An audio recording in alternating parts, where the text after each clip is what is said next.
With home prices and interest rates on the rise in Canada, people are looking to enter the real estate market. They're trying to get creative. They're opening up their minds to the concept of fractional ownership. With more on what this is and how it works, we are joined by real estate expert Erica Reddy. Good to have you in studio. Great to be here. So this is a term that many people have heard, fractional ownership, but what does it mean? Such a great question. I feel like when you think fractional ownership, you're like, do I own a fraction of it? How does this work? What does this look like? So there's a more kind of hands-off and hands-on approach to fractional ownership. So you could just almost, I would say, diversify your stock portfolio by owning a couple % of a property. It could be a strip mall, it could be a home, it could be anything.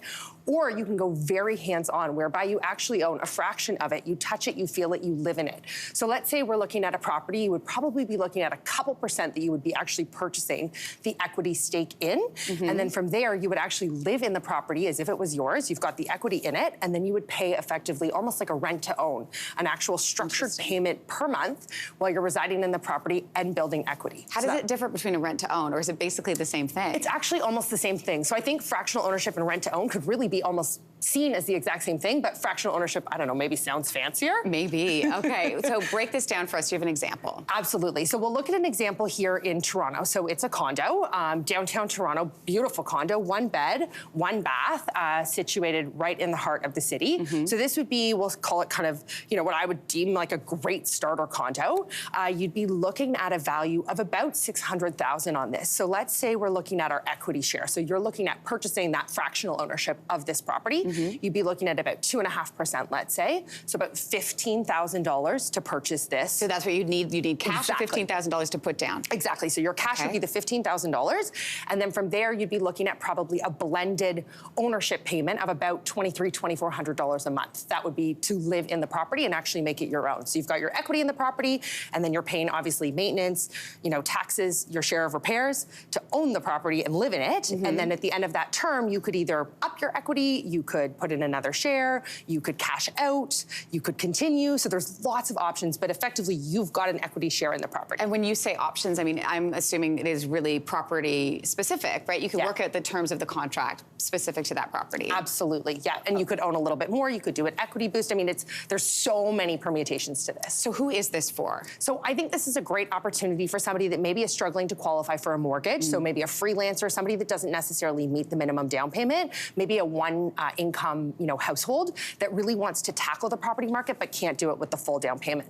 In your opinion, is this a good investment? I mean, Lindsay, I'm biased. I'm in real estate. What do you think I'm going to say? I'm going to say yes. Yes, I do. I really think it is, because something, you know, looking to fractional ownership, it gives you the opportunity to get into the market. It gives you the opportunity to get equity in a property.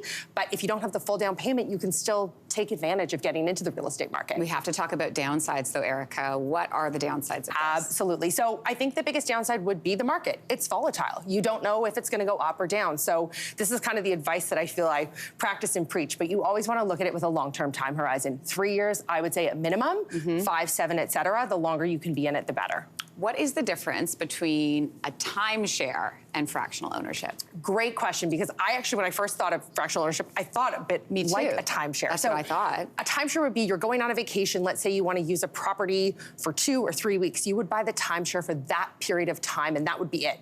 You'd be in the property for those 2 or 3 weeks, and then you'd walk away. So you don't own it. Exactly. You own nothing. There's no fractional ownership at all. Exactly. Where the fractional ownership, as we've chatted about, you would have that equity share, and then you'd be in that property, living in it. It would be yours. You'd be building equity within it. So very different. Okay, question with the way that it's structured. So you have entered into this agreement for fractional ownership. Yeah. Let's say 5 years passed, and you now want to move.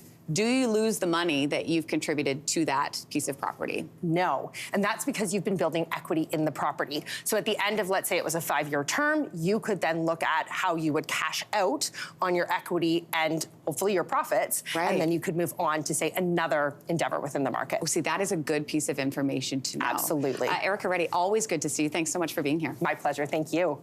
Hey, thanks for watching. If you liked this, be sure to subscribe here, or you can check out more Your Morning videos right here.